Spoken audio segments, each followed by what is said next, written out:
to our walk around Uluru. We're gonna walk around the entire base in about 2 hours. We saw it at sunrise.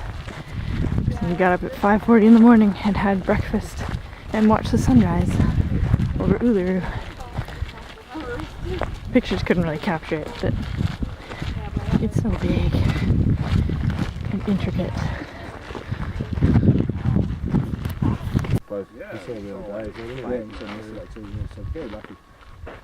Kangaroos!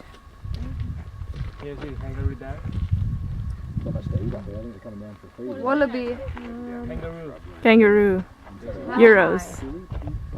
You're sure that Living on the that's a real on the rock. kangaroo? Yeah. Wallaby and kangaroos are different. Yeah, they are kangaroo. Adrian was saying they're kangaroo. They're minuscule. It's a No, the rock is just very big. it's a mom and baby. It's hard to get the scale, like. I can't stand next to them. Yo, hang on. Look at them hop so carefully down. Ah, no, I see them. Woohoo! Oh, they are so small from here.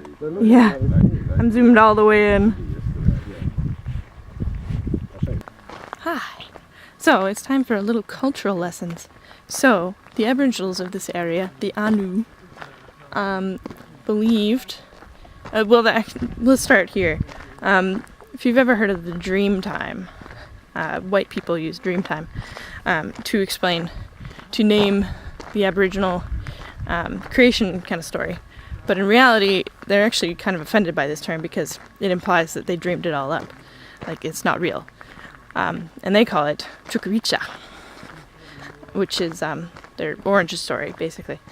And they look at the world around them, and they believe they are direct descendants from an animal or a plant or something. Like the animal, the people that lived on this side of the Ayers Rock, or Uluru, believed they came from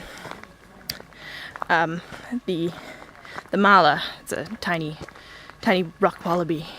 Like, they directly came from the mala. There was not anything dreaming about it, and that it defines each tribe. Again, that's a word they don't like. It's tribe. They call themselves mobs. Yeah. So the story here is there's a giant woma snake, Liru, who was chasing the poisonous snake. I can't remember his name. Who injured her nephew, and she came over.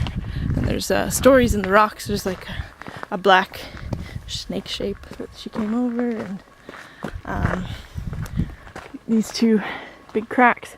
That's where she hit the poisonous snake the first time, and that's where she hit him the second time. Maybe I'll film. I can't really see anything in here. And killed him. And then there's her head is back over there, and her eggs, and it's very cool because you can, like, this area, Uluru is so big. It's so big, and it's so different in everywhere. Every section is so different, so you can easily see where they would get these stories from. Like there's her snake shape. She came charging over to have revenge for her nephew. Here it is from slightly farther away. So we have our two cuts, and this is actually the snake's eye as he died. The poisonous snake. He closed his eye as he died, and he dropped his shield. This is a piece of sheared rock that fell off. So Uluru is composed of Arkose sandstone. There's a boulder. So it's quite, it's actually quite soft, which is why we get such a round, crazy erosional surface. And it looks like it has scales everywhere, all over it. And it just, sheets of this Arkose sandstone, as it hits the air, it oxidizes and forms these crackle sheets, and then they fall off. And so we're gradually losing Uluru. It's gonna go away eventually, but not for a long time. There's some eucalyptus trees. These are mulga trees, these guys right here. They're what we used for firewood that first night. Per kilogram, they're the third hottest burning wood. So the heat, like we had some, I don't know, like that thick of sticks, and the heat coming off of them, you could feel like 7-8 feet away. It was nuts. And they're very, very slow growing. These, there's another one. These things could be like 100 years old. They're survivors, not growers. You know, they're the most populous tree in all of Australia. They're all over the place here. And there's eucalypts. Even the eucalypts are really, really old too. They're about 200, 300 years old when they get this. I'm going through the Arch of Mulgas. This grass here, it's called buffalo grass. It was actually introduced in the 70s, I think. There's a huge fire in the park because since Europeans took over the park management from the Anu, they actually didn't do controlled burning anymore, which the Anu did to control the understory. But so much stuff, so much material built up by not being burned that the fire was devastating. It burned so much. So to make the park more pretty, they introduced this buffalo grass, which grows really, really fast. Unfortunately, like most things here, it has become invasive and it grows way too fast. And it's out competing the native species. So another win for the Europeans with their biological management strategies of throwing species at it. And then the species do too well. It's really hard to get really the scale of this thing. And the fact that like flat country everywhere else. And this huge rock just sticking out of nowhere. No wonder they saw this as a really big spiritual start of their beginnings, like a big part of their culture. There's also flies everywhere. Blech. Oh, interesting fact about flies that I learned. So there's a lot of flies in Central Australia because there's no dung beetles. And dung beetles, like in Africa, you think an elephant takes a big poo. Dung beetles tidy it away in about a day. Put it all underground. So there's no time for the flies to lay their eggs in and repopulate themselves.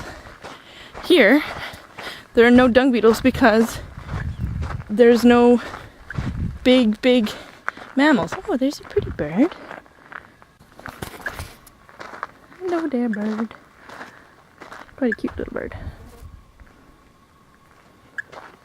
Anyways,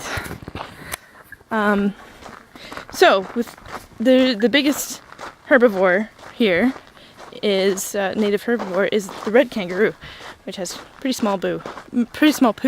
So the dung beetles wouldn't be able to live. But now there's camels and horses and cows. There's tons of poo, tons of flies. There's your ecological lesson for today. I think I was really zoomed in on that one.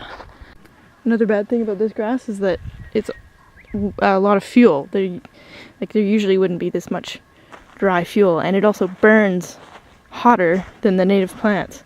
So these big trees, they're built to withstand fire, but they're built to withstand kind of cooler fires.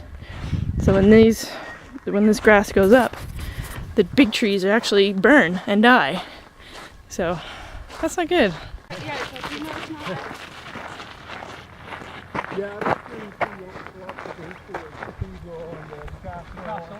Big red rock in the middle of the red desert. And more red rock and more. And there's an interesting hole, another interesting hole. Yep.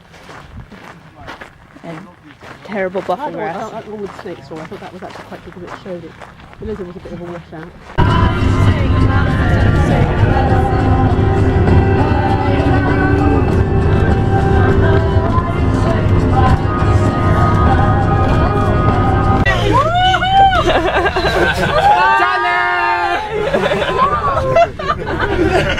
Like, I haven't even cheese and a mud.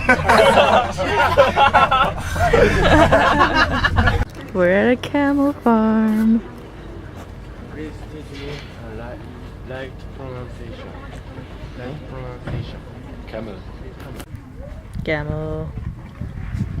Yep, yep, yep, yep.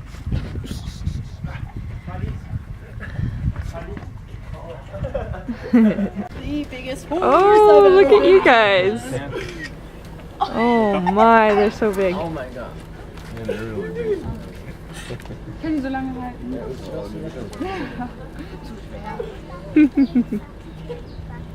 Away they go, intrepid explorers. Is the coffee nice? What's the name of the other one? Sorry? Is the coffee nice? In Bali gibt es die Uluru. You feed this Trying to cat, convince him wool to cats, sit down. and they poo from the wool cats. Yeah. Will clean and then this is the coffee. It's weird, eh? Yeah. Oh, there he I have a goes. picture from this. Yeah, it's from the bucket list. Oh my goodness, so tough. Yeah, they make such an effort, don't they? Like, oh, Carry fine. My phone.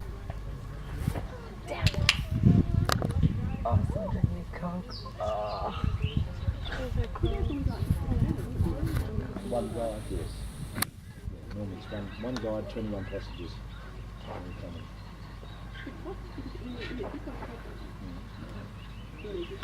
He also had people's names tattooed on them because they paid for it. What? Yeah, he got his people's names.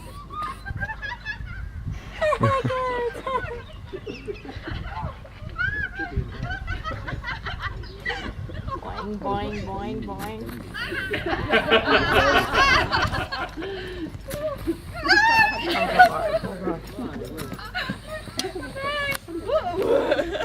Stand. Stand. Come push. Push. Sparky. Push. I thought it's an off, but it's not. Maybe they can Push. Push. Sparky. go down. Hold on, lean back, guys. Push. It's not that many bars. Like when it ran, I just did this. Happening? Push. Thinking about it. Push. Push. Push, Sparky. Oh, the black guys, they're so Push. go down on their knees. Sparky, whoosh. Whoosh.